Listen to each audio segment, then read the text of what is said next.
Olá, meu amigo, olá, minha amiga, tudo bem? Olha só, estamos aqui no Adnocast, o podcast da Adnotari, nosso 4º episódio. E olha só, eu tenho certeza que você está ligado lá no canal do YouTube da Adnotari, onde você tem acesso à íntegra deste episódio. E é claro, você segue a Adnotari nas redes sociais, lá no Instagram, sim, @Adnotari. Não é associado, não é associada ainda? Então corre lá para adnotari.org.br, é o site da Adnotari, dicas. Olha só, nós temos grupos de WhatsApp, nós temos palestras todas as semanas, conteúdo exclusivo para associados, cursos, muita coisa interessante para você se inteirar no mundo do direito notarial e registral. E olha só, este nosso 4º episódio, nós estamos aqui com o nosso diretor de conteúdo, Marcos Vinícius Kikunaga. Tudo bem? Tudo Capitão? bem, querido? Maravilha! Querido, primeiro eu preciso agradecer o nosso amigo Capobianco por, organizar para nós, ajudarmos aqui na construção do Adnocast. Agradecer você, o cara é locutor profissional, né? Eu chego nesse nível. Não, quando ele fala Instagram, eu tenho vontade de dar um beijo nele. Instagram, eu falei, meu, o cara acabou de voltar de Miami. Legal, hoje temos aqui o nosso amigo, grande amigo. Doutor César Peghini, o cara do direito. O cara, the guy. Cara. Voltamos de Miami, the guy. O cara que coloca na mesa. É isso aí. Olha só, ele é advogado, professor e doutor em direito pela PUC, para não falar o currículo dele. Pós-doutor também, Itália, pós-doutor. Ele tá escondendo, né? Tá escondendo. Ele vem aqui e fala, não, fala só isso aqui, porque tá bom. Fora a obra dele, que tá, acho que tá na terceira edição. Verdade, depois temos que mostrar, né? Você trouxe a obra, vamos mostrar a obra aqui pro pessoal. Maravilha. Obrigado por estar aqui. Eu que agradeço. Vocês sabem que eu já falei isso pro Kiko mais de uma vez e falo de novo, né? A AD é um lugar muito querido, sabe? Um lugar que me abraçou um tempo atrás, a gente ficou juntos, acho que pelo período da pandemia em que as coisas estavam assim, na mesma velocidade que de agora, mas não tinha as locomoções, eu fiquei em frente a uma coordenadoria durante muito tempo, tivemos vários encontros, os debates são muito fortes, mas eu gosto de dizer que a AD, um pouco diferente das outras associações que eu conheço, assim, que eu faço parte, é uma associação em que você vê as coisas acontecendo no dia a dia, assim, sabe? Eu estou lá em um dos grupos e você percebe que ela entrega algo aos advogados, às pessoas que estão trabalhando com a questão o dia inteiro e tentam resolver as questões, mesmo porque é uma questão muito dinâmica, né? Eu acho que não tem um dia de manhã que eu não acordo sem ter alguém tirando dúvida de nota de devolução naquele grupo. E assim, a nota de devolução, não sei o que lá, e assim, o dia inteiro a gente trabalhando com isso. Então, eu gosto de dizer que esse é um papel de uma associação muitas das vezes, né? É atender de verdade os associados nos pontos do dia a dia. Então, é uma academia, nós temos aqui pessoas que fazem parte do nosso grupo, que são altamente especializadas, têm os seus respectivos títulos específicos de estudantes e também continuam lecionando. Mas acho que trabalha muito com o pessoal do dia a dia. Eu já tinha dito isso mais de uma vez pro Kiko em outras participações. E o Kiko é o responsável por tudo isso, porque ele é o idealizador, o fomentador. E assim, eu acho que o que ele conseguiu agregar foi uma rede colaborativa que, assim, é muito desprendida. Porque assim, lá não tem ego, não tem, eu sei mais que você, isso, aquilo, né? Todo mundo participa, todo mundo dá o seu pitaco, e a gente tem uma valorização muito grande pela parte científica. Sim, né? Porque assim, a gente não tem receio de falar com fundamento o que pensamos, né? Aliás, o fundamento é sempre o mais importante, né, Kikunaga? Claro, não tenha dúvida. Quantos anos de AD já, Kiko? 5, completou 5 semana passada. 5.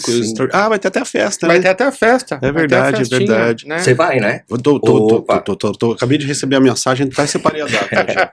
Mas de verdade, o que eu quero dizer é que, de fato, é uma associação que eu tenho carinho. Gostaria de estar mais próximo, trabalhar mais efusivamente, mas a gente sabe que, infelizmente, a vida é uma loucura, né? Uma loucura. Enquanto pude colaborar com nossa coordenadoria, sim. Esses dias também teve uma palestra também que nós fomos, que foi a organização da AD, acho que, salvo me engano, foi em Jundiaí. Foi muito legal também, foi muito legal. Jundiaí. Foi uma manhã muito agradável. Os coordenadores, que é a Suzy e o Pablo. Isso. O Pablo advoga no Guarujá. Sim. E a Suzy também, advoga em São Paulo. Quando falaram para mim, falaram assim, a gente está idealizando tal um seminário condominial. Eu falei, não.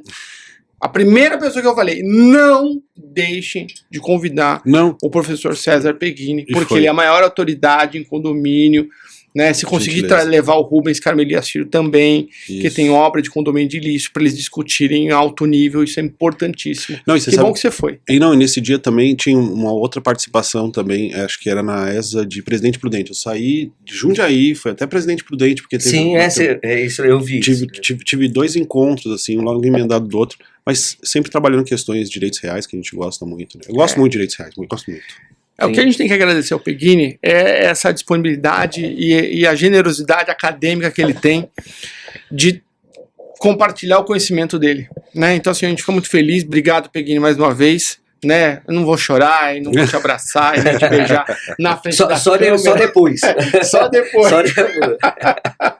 Vamos sentar mais, tá? Vamos sentar. Então, olha só, nós temos, pela pesquisa aqui que a gente tem, mais de 28 mil condomínios só em São Paulo, né? Isso, claro, Brasil afora, muito mais. E problemas de condomínio, tudo é o que mais tem, né? A gente estava até conversando aqui em off sobre isso e tal, mas vamos fazer uma base anterior, vamos começar com relação a modalidades, tipos de condomínio, porque cada estrutura vai gerar diferenças também na sua administração, na sua condução, né, Peghini? Conta aí como são essas especificidades aí. Assim, quando que o condomínio apareceu na minha vida? Eu acho que tudo tem um elemento objetivo e subjetivo, né? Eu sempre gosto de falar sobre isso quando eu começo a falar sobre condomínio, porque, na verdade, eu comecei a entender o que era condomínio quando criança, porque eu fui morar num condomínio edilício com 8 anos de idade, 4 para 8 anos de idade, mais ou menos, e nunca mais saí de um. Então, trabalhar condomínio, na verdade, foi algo que aconteceu. Aconteceu porque nós vivenciamos aquilo. Eu gosto de dizer que, claro que não para tudo para a vida, mas boa parte de tudo que você vai estudar e, de certa forma, vai aplicar, você precisa ter uma vivência. Essa vivência ajuda muito, principalmente quando você está próximo muito da teoria. E eu, durante 20 anos da minha vida, assim, um pouco menos, mas uns 10, eu fiquei dedicado exclusivamente à docência mesmo. Me afastei da advocacia, não tem problema nenhum para dizer isso. Claro. Eu gosto de dizer que um colega advogado que fala que tem 800 processos ativos e dá aula do jeito que a gente dá é impossível. Ou você tem uma boa equipe ou esquece, sabe? Verdade. E nem são tantos processos assim, mas dá muito trabalho, né, Kiko? Claro. E aí eu falei assim, o que de fato eu posso falar com lugar de fala, né? Sempre gostei de direitos reais. Meu orientador na graduação foi Scavone. Escreveu sobre na graduação foi Scavone, olha só. E hoje eu até tô com ele bastante, até porque ele dá aula na EPD comigo e tal. Mas assim, toda a minha jornada foi em direitos reais. Eu gosto de dizer que um bom civilista, ele mexe com 3 coisas. É família, contrato e propriedade. Acho que são as 3 bases da sociedade como um todo. Mas eu me sentia, nos últimos, 8 anos, um generalista. O que não é ruim. Mas, de certa forma, um clínico geral que aperta vários parafusos. Eu falei, não, eu tenho que agora me verticalizar em alguma coisa. E desde os 8 anos pra cá eu falei assim, uma coisa que eu vivencio, que eu sei como é que funciona. Já fui síndico, já fui conselheiro, já fui até comissão de obra, que eu não sei nada de obra. Mas é mesmo, né, Kiko? A gente sabe. Mas assim, era algo que eu vivenciei e vi como é que funciona. E mais do que isso, né, minha esposa sempre fala isso, César, é blá blá blá, blá blá blá, blá blá blá, dinheiro. Né? Você falou aí, você tem uma calculadora? Opa, vamos lá, vamos pegar aqui. Eu gosto de fazer esse cálculo, Kiko. Toda vez que eu vou em um lugar, eu faço esse cálculo. Manda ver. E isso pro pessoal que está nos acompanhando. Neste ano, segundo os dados do Sicov, nós vamos ter mais ou menos 800 condomínios no município de São Paulo. Por sinal, há 1 ou 2 anos atrás, nós ultrapassamos o número de unidades autônomas em área de terreno, em São Paulo, Kiko. Então, quando alguém fala para mim que nós acabamos de ultrapassar o número de unidades autônomas em terrenos, que eu acho que ainda a gente tem um espaço muito grande para ter condomínio dentro do município de São Paulo. Mas cada condomínio desses, quando a gente tem um condomínio acima de 200 unidades, 250 unidades, ele vai ter uma arrecadação média de uns 80 mil reais. Você pega os 800, segura esses 800, primeiro você simplesmente pega, vamos pegar 65 mil, multiplica por 13. Deu quanto? Por 13. 65 mil. 84.500. 65 mil? 60. Não, Opa, 65 mil. 65 vezes 13. Vezes Por quê? 13. Porque 845 mil. 845 Esqueci mil. um zero aqui. Isso. Aí o que acontece? Você pega esse valor agora e multiplica por 800.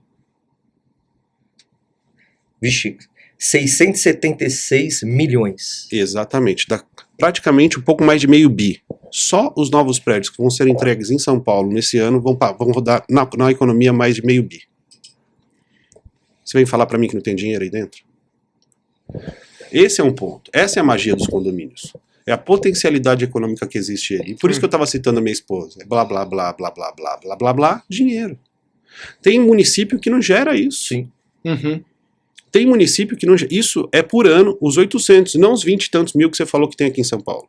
Então os condomínios de São Paulo, de certa forma, geram muito mais do que PIB de país. Então, quando nós falamos de tanto valor agregado, as pessoas lembram que a gente estava simplesmente falando de ações de execução de taxa condominial, questões de separação de briga de vizinho com vizinho por conta de barulho. Condomínio é muito mais que isso. Sim. É muito mais que isso. Nós temos desafios gigantescos. Então, quando a gente tem, por exemplo, a Liz, que é advogada trabalhista e está muito frente nessa, sempre trabalhando com essa frente, metade desse dinheiro são questões de impactos trabalhistas. Sim. Que é metade da receita de um condomínio. Mas nós temos outros desafios, vícios construtivos, questões notariais e registrais, todos os desdobramentos da entrega do imóvel para efeitos de incorporação. Então, existe um mercado que há 20 anos, vamos colocar há 30 anos, porque eu tenho 43, quando eu tinha 13 anos de idade, esses boletos eram feitos no carbono.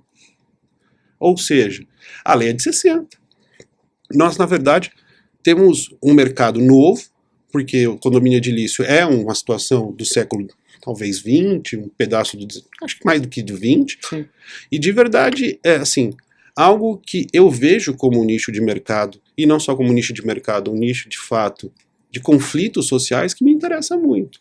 Então, o condomínio começa na minha vida desse jeito, com esta potencialidade. E dizer que existe crise nos condomínios, eu assim, Kiko, e eu gosto de dizer que eu não me sentia 100% brasileiro. Nasci em 1981. Quando eu comecei a ter noção de dinheiro, o valor econômico dele já estava estabelecido pelo Plano Real. Né? Vocês são mais velhos do que eu, vocês devem ter lembrado de Cruzado Sim. Novo. Eu não sou tão velho assim. Cruzeiro. Eu sou de 78, né? Mas eu peguei a... Eu sou 77. Isso, mas overnight, aquilo era crise. Aquilo era crise. E no mercado, e você ir antes do cara que estava repactuando os preços lá, então, com a maquininha. Aquilo era crise. Né? Nós passamos uma crise posterior, agora, recentemente, agora eu posso me dizer que eu sou 100% brasileiro, por conta dos efeitos, não foi a pandemia, foram os efeitos econômicos da pandemia. Né? Os efeitos econômicos da pandemia testou um monte de mercado, seu mercado mesmo. Claro. Os leilões agora estão, de certa forma, caminhando ao último ano e vai andar muito mais por conta do inadimplemento da alienação fiduciária em garantia. E esse é o melhor leilão, diga-se de passagem. Né? Aquele que a sujeito simplesmente deixou de pagar a alienação fiduciária em garantia, não tem nenhuma outra dívida no nome dele, porque você não sabe se vai dar evicção trabalhista, aquelas confusões todas. Mas não tem crise no condomínio.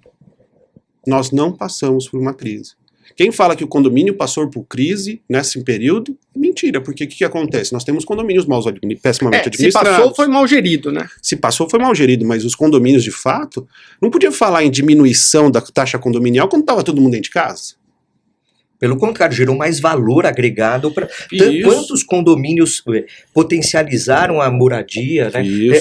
Olha, eu tenho casa lá em Atibaia e eu vi crescer absurdamente o número de condomínios. E essa é uma nova modalidade de condomínio. Então, assim, antes de responder sua pergunta, eu queria dizer o motivo pelo qual eu escolhi essa atividade. Eu gosto de dizer, tanto o Rodrigo quanto o Ricardo, que são o Ricardo da família Carpá, né, são grandes amigos meus, tem um curso de excelência lá em sindicância, e eles dizem isso, e eu também repito muito, não existe concorrência nessa nossa atividade. Não existe concorrência. Não, é impossível em São Paulo você dizer que existe concorrência. O que eu posso dizer é que, infelizmente, temos péssimos administradores, péssimos advogados, péssimos engenheiros. E assim, de verdade, quando eu venho e vocês me chamam para poder falar no episódio como esse, eu me sinto muito feliz porque a gente vai propagar de informação, dizer qual que é o mercado que tem, dizer exatamente onde a gente pode atuar e trazer gente de qualidade para o nosso lado. Porque quando eu sento numa mesa de audiência e o Kiko está do outro lado, eu me sinto confortável, porque eu sei que vai vir uma posição e uma justa contraposição. Com certeza. Quando eu chego alguém que está simplesmente, não é da área, não conhece o desafio, ou você vai para uma assembleia e a pessoa não quer vencer no argumento, ele vai querer vencer de uma outra forma, que infelizmente acaba diminuindo o nível da qualidade da advocacia. E você tem uma questão política dentro do condomínio que também é outra história, né? 75% é política, 25% é jurídico. Pode colocar isso no coração. 75% é político, 25% é jurídico. Se o síndico foi eleito, ele só vai ser destituído da mesma forma que eventualmente ele foi eleito. Voto. Porque imagina, Kiko, se eu não gostasse do síndico, as pessoas não gostassem de síndico, todo mundo ajuizar uma ação, a vida do juiz ia virar um inferno. Sim. Por isso que as decisões da Assembleia são quase soberanas. E é por isso que a gente tem um desafio. Quando você tem um colega muito bom, um engenheiro muito bom, as pessoas que estão um administrador excelente, a vida melhora. Então, e melhora até mesmo para efeitos notariais e registrais. Esses dias eu fui no CDT, e de vez em quando, sabe, minha esposa tem uma administradora, e ela chega para mim, César, tudo pode ser feito virtualmente hoje. Vai lá e dá um pulo no CDT para mim. Eu falei, vou, porque eu gosto de ir no CDT, tanto é que a atual presidente nossa é aluna do mestrado, da associação. E aí o que aconteceu? Eu fui lá e conversar com o rapaz, falei assim, não, e eu vou para descobrir as coisas, vou lá para conversar. Claro, porque... claro. E eu gosto de dizer, quer saber o que está acontecendo? Vai na boca do fórum. É aquela coisa antiga. E se perdeu isso, né? Se perdeu muito. E aí eu falei, como é que estão as coisas aqui? Eu falei assim, tá aqui uma tinha, eu vim registrar aqui a ata. Eu falei, mas o senhor não sabe fazer isso? Não, a gente sabe, mas eu estava passando aqui na 15 de novembro, que fica ali e tal. Como é que estão as coisas aqui? Doutor, tá. A gente perdeu um pouco com contato, né? Porque as administradoras grandes fazem tudo digitalmente, mas as pequenas, muitas das vezes, continuam aqui. Falei, minha administradora aqui é pequena e tal, não sei o que. Ela falou assim, mas assim, aí baixa muito a qualidade, porque a gente devolve muito título. Eles não sabem a diferença entre estatuto, eles não sabem a diferença entre convenção, as coisas básicas para efeitos de registro não saem. Então, isso não sai por quê? Porque muitas das vezes, talvez não tem interesse de contratar um bom advogado, ou uma boa administradora, e aí o impacto bate na atividade notarial e registral, que tem que ficar devolvendo título o tempo inteiro. Da coisa mais simples do mundo. E aí vem a questão específica dos condomínios, né, e as suas respectivas modalidades, que me foi perguntado. Nós temos, hoje em dia, um cardápio de condomínios, eu gosto de dizer. Existem várias modalidades. Desde o mais requintado, que é a multipropriedade imobiliária, que, por sinal, a primeira vez que a legislação brasileira fala em síndico profissional foi na lei da multipropriedade, porque lá eles dizem que esse condomínio obrigatoriamente precisa ser administrado por quem é profissional, e é verdade, porque imagina ter duas convenções, uma para fora e outra para dentro. Nossa. É uma para fora, outra para dentro. O Kiko, se ele tiver, com certeza ele tem um monte de multipropriedade pelo mundo, ele sabe muito bem que ele não pode trocar o equipamento que está dentro da unidade autônoma, porque ele sabe que o próximo que vai vir tem que deixar do jeito que está. Eu converso muito com a Maia. A Maia. A maior especialista de multipropriedade do Brasil. É a maior especialista que tem. A Maia é a maior especialista que tem. Mas assim, desde os mais requintados até, de certa forma, a irregularidade. Sim. Se você for ver uma notícia desse último mês aqui do município de São Paulo, você vai perceber que simplesmente foram embargadas mais de 7 ou 8 obras de condomínios irregulares. Porque em São Paulo tem muito disso agora. Como a gente não tem grandes espaços dos condomínios, clube, que era aquela característica dos anos 80 e 90, que por sinal acabaram com os clubes desportivos. Eu gosto de dizer que nós éramos associados a vários clubes sociais, né, e assim, só os tradicionais de São Paulo. Regatas de Tietê, que é da Zona Norte mesmo, foi pro espaço. Eu era do Juventus.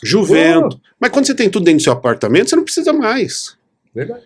Então, eu gosto você já tá pagando não, você não precisa. Condomínio? É o que eu gosto de dizer. E atual momento, assim, dos condomínios, aí a modalidade que eu tenho visto muito é irregular, né?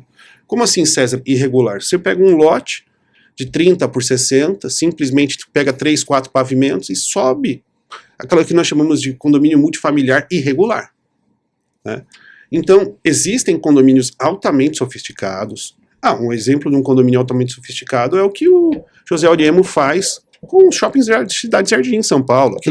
Aquilo é de uma beleza gigantesca, onde você pode descer, tá lá numa torre residencial, vai para uma torre comercial, tem um shopping no meio do caminho. Aquilo é um luxo. Tudo bem que tá na frente do Rio Pinheiros, mas é um luxo. E tem outro mas tem outro gigante um pouco mais pra frente que estão fazendo também. Vai ter outro shopping, vai ter. Mas esse assim, a questão de mobilidade é qualidade de vida, principalmente numa grande cidade como São Paulo. Pô, trabalhar no mesmo lugar que você mora é maravilhoso. Assim, e quando eu digo chique, não é pelo valor agregado, não, é pela saúde. A gente demora 1 hora pra poder sair de lá pra cá aqui em São Paulo, sabe? Pra andar 6 quilômetros. Então, você tem os dois extremos, né? E no meio do caminho você vai tentando regularizar todos eles. A lei do REURB vem com várias modalidades específicas, até com direito real de laje, no meio do caminho aplicando o direito condominial no meio do caminho. Você tem um condomínio o condomínio também que está previsto lá dentro da lei do REURB, que é o multifamiliar, que é aquele que você não consegue resolver muito bem a questão. Aí você tem os desdobramentos dos condomínios, que são objeto de uso campeão coletivo do Estatuto da Cidade, e você vai evoluindo. E no meio do caminho, você começa a ter agora o que nós trabalhamos de forma clássica, que são os condomínios edilícios, né? Os condomínios edilícios, de certa forma, para mim, é uma evolução do que anda do lado, para a par. No seu lá, com certeza, é basicamente os loteamentos de acesso controlado. Na verdade era. Ele começou como um clube de campo. Olha só, virou realmente uma associação e agora conseguimos, há uns 4 anos atrás, transformar em condomínio. Agora está regularizado. Chamaram o Kiko para poder fazer a especificação da instituição. Não, agora está totalmente regularizado. Imagina, você pegar um condomínio de lotes, um loteamento de acesso controlado. Não é condomínio, isso é outro ponto. Condomínio de lotes é uma coisa, condomínio de acesso controlado é outra. É loteamento de acesso controlado. Mas você conseguir fazer a descrição das áreas, das unidades autônomas e das áreas comuns, reservando o que era ainda área institucional para reverter eventualmente para uma municipalidade, é algo extraordinário. Sim. Não é um serviço para qualquer um. Eu digo para você, parabéns. Parabéns, porque o Kiko trabalha muito mais com incorporação do que eu. Eu fico com condomínio e ele fica com a incorporação. Mas de verdade, assim, é um trabalho gigantesco. Então, você tem muitas modalidades. E agrega muito valor. Claro que agrega. Nossa, gigantesco. Agrega muito valor, porque assim, de verdade, as regras estão previamente colocadas, a gente sabe exatamente qual é o valor da taxa condominial, como funcionam as regras de deliberação. As associações, não que seja ruim, né?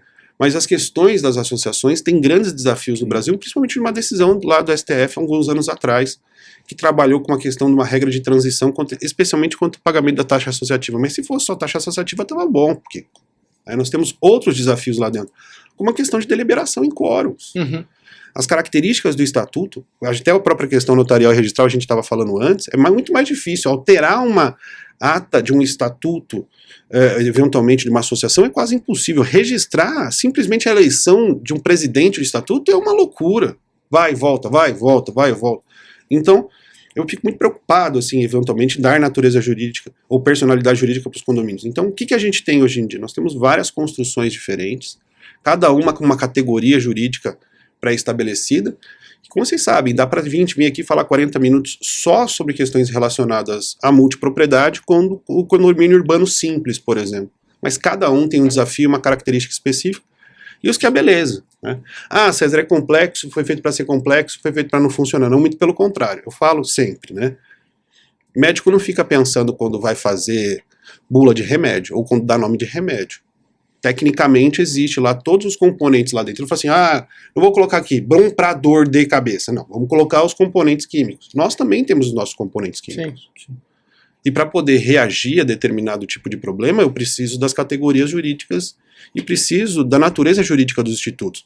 Você adora o tema, mas alienação fiduciária não é a mesma coisa que hipoteca, nem que eles tentem juntar as duas coisas numa só e simplesmente separar. Ô Peguini, sabendo que essa questão condominial, ela é tão relevante no nosso mundo de hoje, não só no Brasil, mas no mundo inteiro, por conta dessa questão do êxodo rural, das pessoas se acumularem, né, se agruparem nas cidades. Vem a pergunta, por que você tem tão poucas especializações em direito condominial?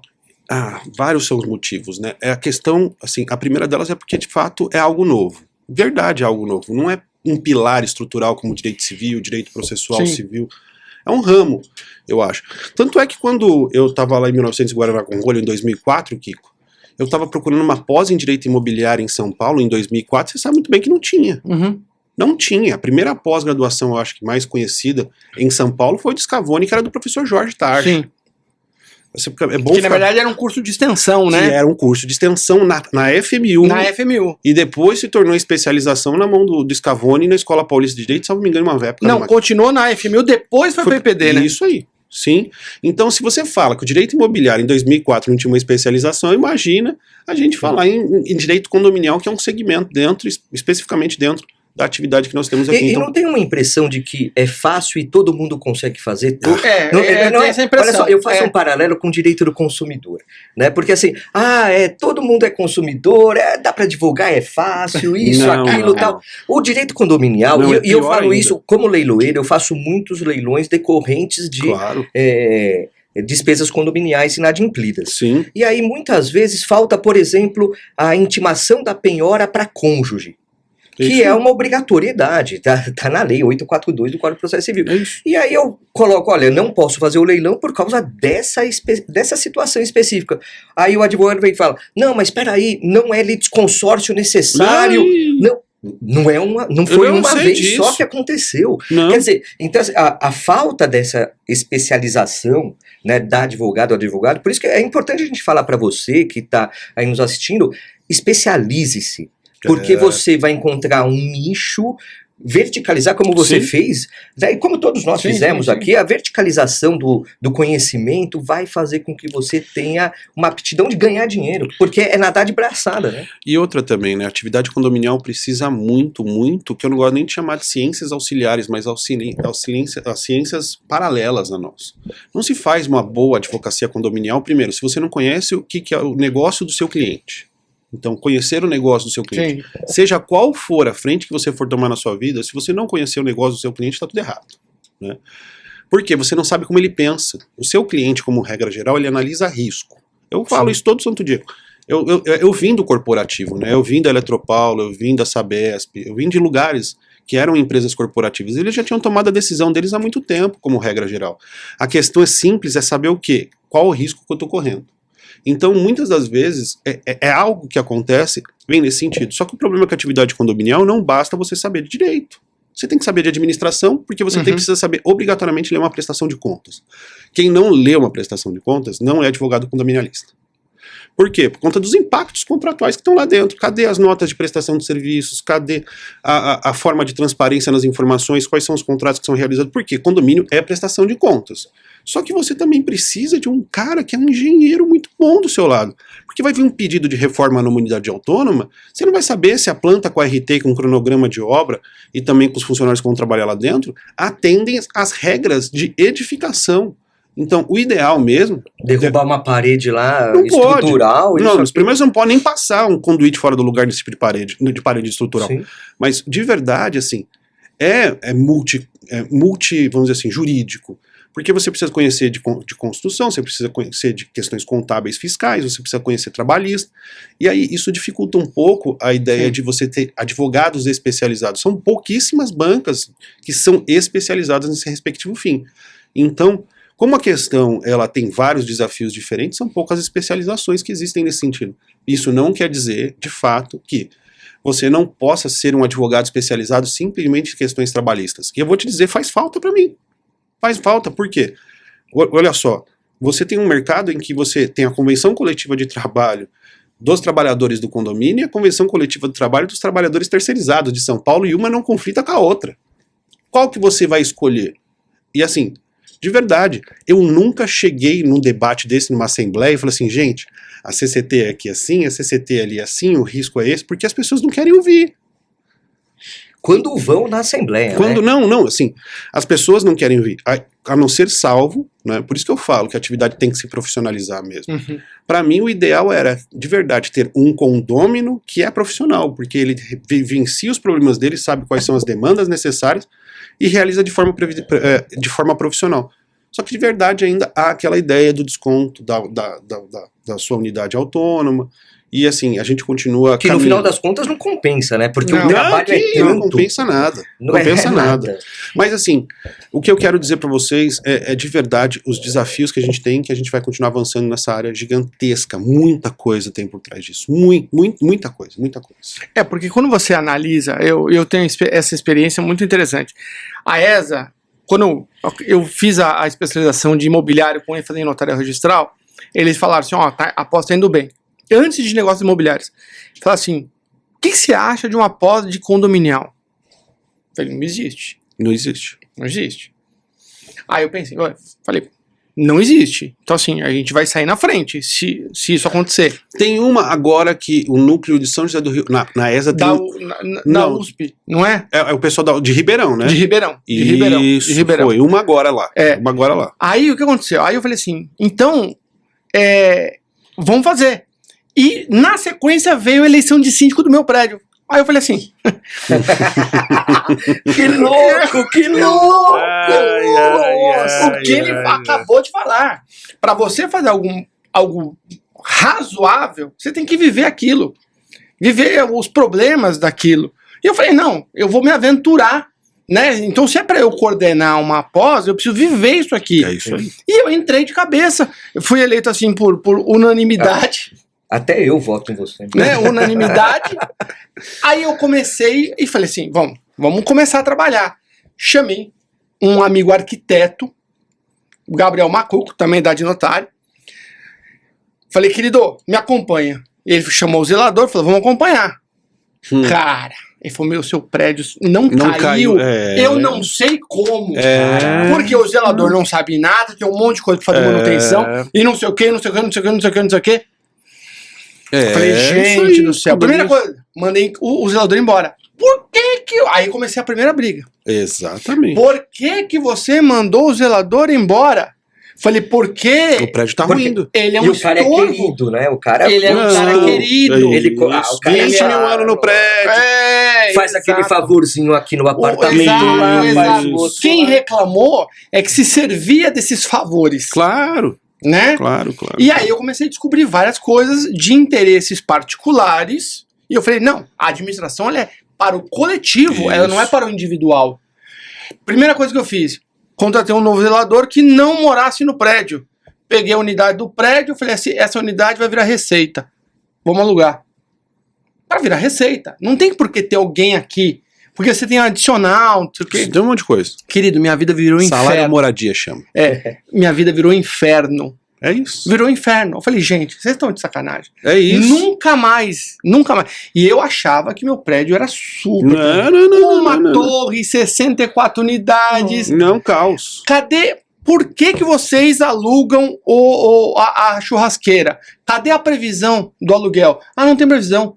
Então como é que vocês cobram meio salário mínimo? Sem saber o Do nada. quanto que é de despesa pra limpar Eu falei, depois. isso não aquilo. pode. Tem que ter fato gerador, tem que estar lá. Então, assim, são coisas que as coisas vão acontecendo. Ah, mas eu pago para usar. Mas onde está a previsão que você paga para usar aquela coisa comum? É isso aí. Querido, não tem. É evidente que eu saí do prédio. É casa de condomínio antissocial, será? Quando eu comprei a mesa de ping-pong para as crianças, porque ninguém pensava em criança. Falei, não, vou comprar a mesa para as crianças. Queriam me matar. Foi mais R$400. Meu cara. O café, R$200 por mês. Leite, café e pão todo dia para os funcionários. R$200, é um absurdo. Eu pagava do bolso, por quê? Ah, não, é muito caro. Mas, querido, são eles que cuidam da nossa segurança. Sim. Como é que você não vai cuidar do recurso Tem que humano? tratar bem, lógico. Não, mas, assim, esse é um outro ponto também que eu acho que é sensível na atividade condominial, né? Existem muitas pessoas que administram para si e não em prol da coletividade. A administração do condomínio, na verdade, é um trabalho muito árduo, no sentido de que, de verdade, você está gerindo coisas dos outros. Sim. E assim, o grande problema é a ausência total de interesse dos demais condôminos ou a presença, assim, passional e também a presença passional de alguns outros, sabe? Isso acaba, de verdade, trazendo algo para a administração do condomínio, que é gerir em nome próprio ou de acordo com o interesse de poucos. E aí o que acontece? Quando você simplesmente tem uma irritabilidade com esses poucos, eles acham que eles perderam a ideia de pertencimento e simplesmente viram oposição. E o condomínio não vai para frente. Eu gosto de dizer que em condomínio, toda vez que eu vou eu falo assim, gente, não é nada pessoal. Os critérios são objetivos. Eu tenho que simplesmente descobrir qual que é o problema. E eu tenho que trazer para vocês uma questão de ganho mútuo. Eu vou deixar tratar mal, e assim, gente, é coisa simples, coisa boba, que assim, as pessoas se pegam, e no final das contas, esqueceu-se que o problema não era a mesa de ping-pong, a questão era o problema estrutural do prédio, que eventualmente precisava de um rateio de despesa para o prédio não vir abaixo. E esse trabalho é um trabalho, assim, silencioso, porque ninguém está olhando a formulação. Então, assim, é muito ingrata a função da sindicância, por isso que muitas das vezes a gente precisa, de fato, de pessoas mais habilitadas para tanto. E, de verdade, a gente continuar entendendo que, como eu disse, nós temos um país dentro de um outro país. Nesse ponto da observação que você fez, eu te faço uma pergunta. Muita gente reclama do síndico xerife. Mas, na verdade, a gente analisando os poderes do síndico, qual que é o alcance do poder do síndico? Isso. Analisando o 661 do Código Civil, Isso. né? São os poderes só ordinários ali, os de administração? Como é que funciona essa história do alcance dos poderes do síndico? Esse é um outro tema também que é interessante. Eu dou aula num curso de síndico aqui de São Paulo, que é a maior certificadora de síndicos profissionais do Brasil. Então eu tenho encontros de 15 em 15 dias com síndicos do Brasil inteiro, né? Esse é o primeiro ponto. E a primeira coisa que eu quero dizer é que a Bíblia está no Código Civil. Uhum. Aqueles são os mandamentos básicos que nós temos, e aqueles mandamentos são cláusulas gerais. Então, convocar a Assembleia, que Assembleia? Né? Prestar contas, de que contas nós estamos falando? Então são cláusulas gerais, né? Mas as pessoas esquecem que, esse é o ponto, parece poético, mas de fato, de certa forma, em um determinado momento ser síndico é ser servidor público. Você tem que servir as pessoas, né? E assim, é claro que toda a serviência, assim, todas as vezes que você está em serviência, ou você está para servir alguém, de fato existe um poder. E esse poder deve ser exercido dentro dos limites da lei. O problema é que as pessoas esquecem que existe essa ideia do micropoder. Então, e de fato o síndico tem muito poder em sua mão, né? Imagina você poder gerir R$68 mil todo mês, sendo que você não sabe nem lé com cré, entendeu? É muito dinheiro. Eu peguei situações em que o síndico mandou reformar o prédio, o piso dos andares nem da casa dele tinha o mesmo piso. Eu tive um outro caso, você não vai acreditar. Você tá rindo? Você não tá rindo, eu vou te falar.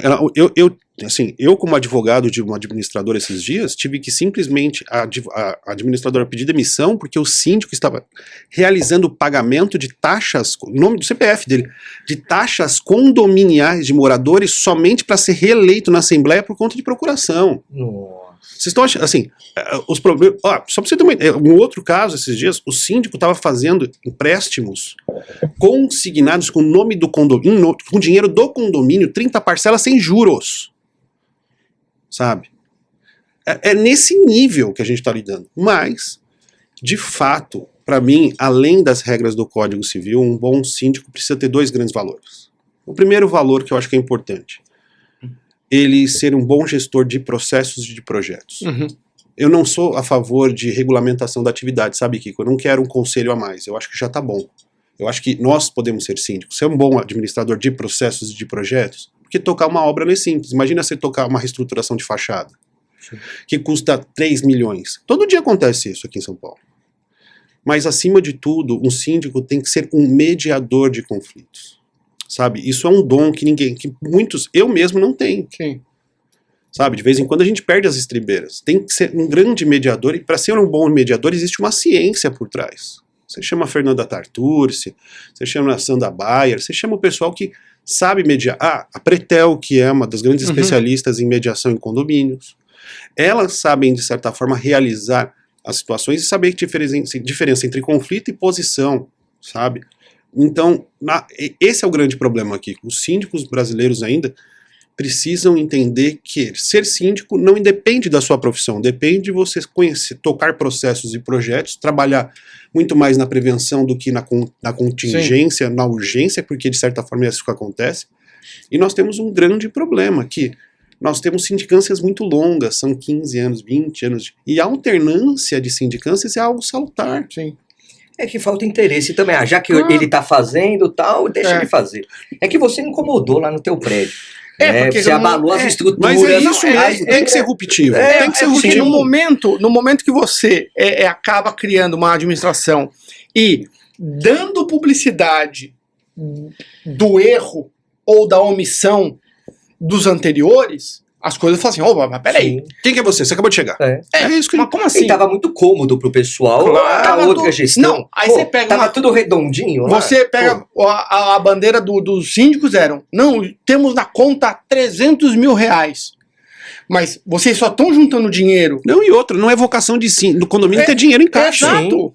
Exato, mas esse dinheiro ele tem que voltar para o condomínio. Isso. E voltar para o condomínio significa tem que fazer manutenção. Se não fizer manutenção, vai gerar problema. É isso aí. Não, e aprimorar o condomínio. Exato. Tem várias situações que precisam ser melhoradas. Exato. Então, assim, são coisas que as pessoas... ninguém quer ser fiscalizado, essa é a verdade. É claro que né? Ninguém quer ser fiscalizado. E quando você faz uma gestão transparente, transparência gera mais cobrança, gera mais trabalho, tal. E aí você fala, não vale a pena. Isso. Não vale a pena, porque se eu tô fazendo tudo para essas pessoas e as pessoas não querem por interesse próprio...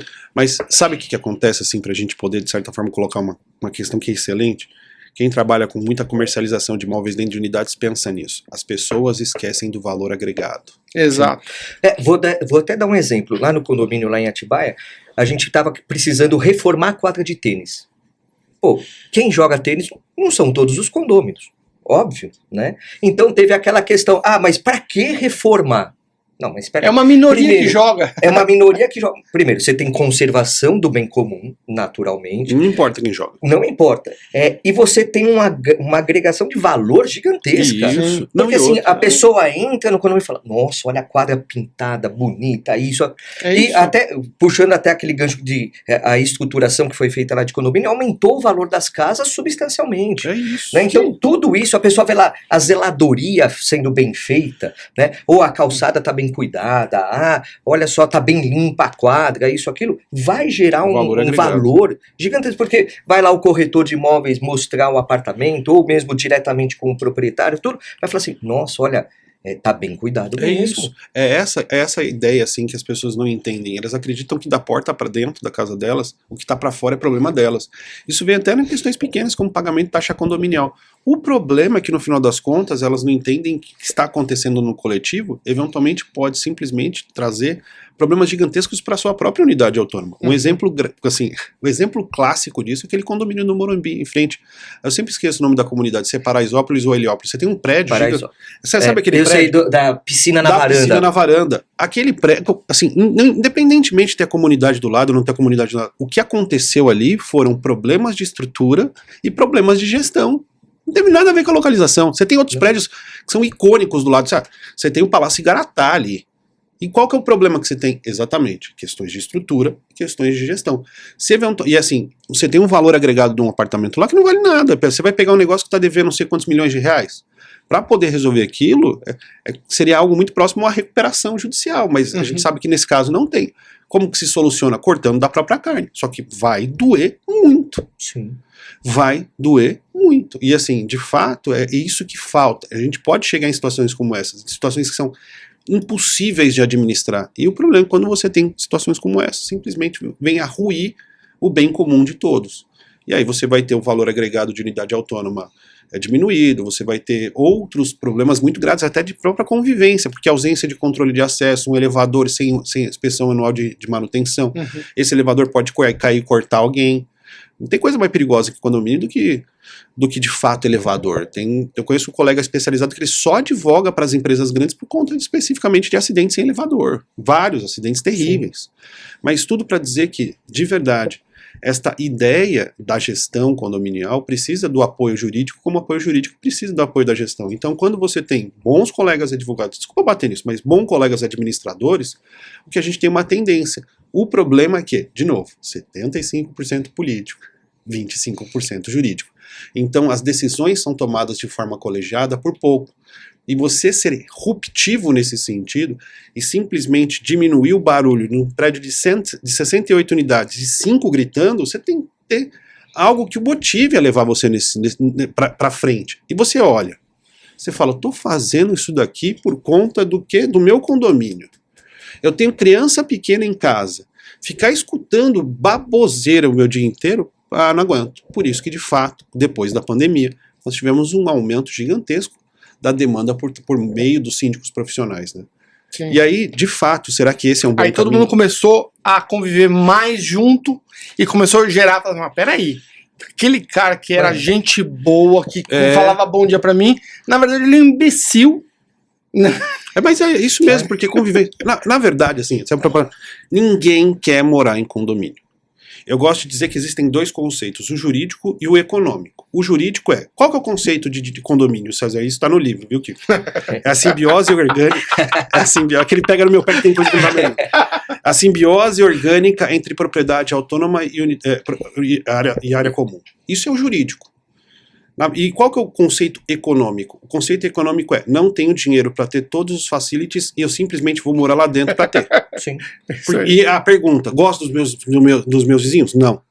Não, conhece os seus vizinhos? Não, também não conhece. Então, na verdade, o condomínio é uma necessidade social. Sim. Porque eu preciso de toda uma infraestrutura que, de fato, eu não vou ter. E a localização também. Não, quando eu digo infra, é tudo, é o pacote fechado. Tudo. Quando nós viemos aqui pro Tatuapé, por que o Tatuapé tem tanto prédio? Por conta de tudo que nós temos aqui.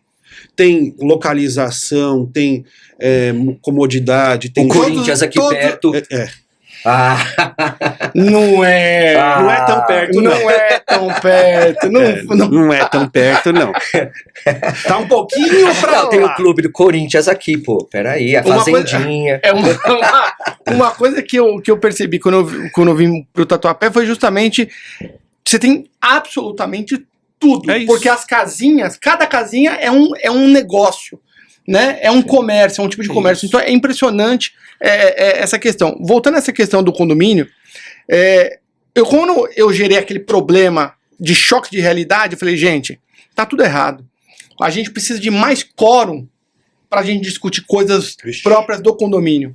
É necessário. O que eu fiz? Como havia uma ilegalidade na cobrança da churrasqueira, a churrasqueira tá liberada. Aí eu falei assim, não, se você liberar a churrasqueira, vai virar uma zona.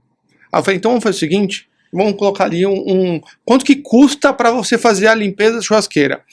Custa R$100. Ok, vamos cobrar 70. E uma vez por mês a gente libera exclusivamente para condôminos usarem a churrasqueira. Então o que eu fiz? Um domingo, a gente fez um grupo de homens, assim, vamos todos descer para a churrasqueira. Então descia as respectivas famílias. Aí você já marcou a assembleia pra lá, né? Aí você chama todo mundo, cada um faz lá. É sempre assim, você leva a picanha e o desgraçado leva a linguiça. Acontece. Né? Mas isso é um problema, isso não é um problema. Isso que você nem falou da cerveja, né? O que aconteceu? Isso virou uma rotina. Todo domingo o pessoal fala assim, não, olha, vamos esperar. Então assim, isso começou a trazer mais pessoas, engajamento. Mais engajamento para quê?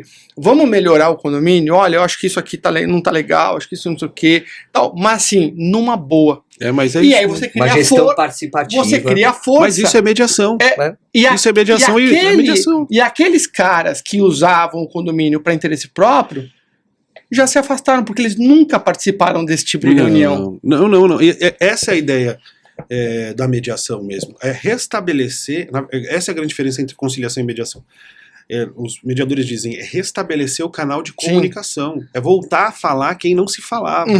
E assim, esses são basicamente alguns dos elementos de desafios existentes lá dentro, né? E aí, quando você toma uma decisão dessa, você vem para o segundo desafio, que é, e aí, qual que é o quórum para alterar? E aí, o que diz o jurídico para poder fazer uma alteração da taxa de cobrança? Aí você vai olha para um lado, você pega a convenção dizendo uma coisa. Aí você pega o regimento interno de 1900 e nada dizendo outra coisa.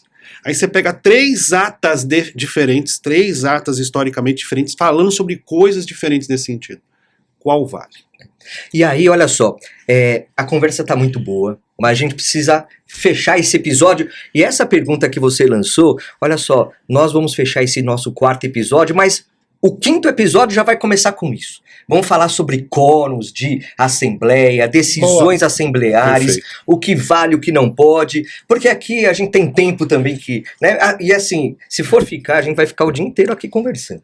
Né? Então, olha só, queria primeiro agradecer César Peghini neste episódio 4º aqui do nosso Adnocast. Olha só, você tá gostando? Então dê o seu like, compartilhe e siga nas redes sociais Adnotari, no Instagram, né? Instagram,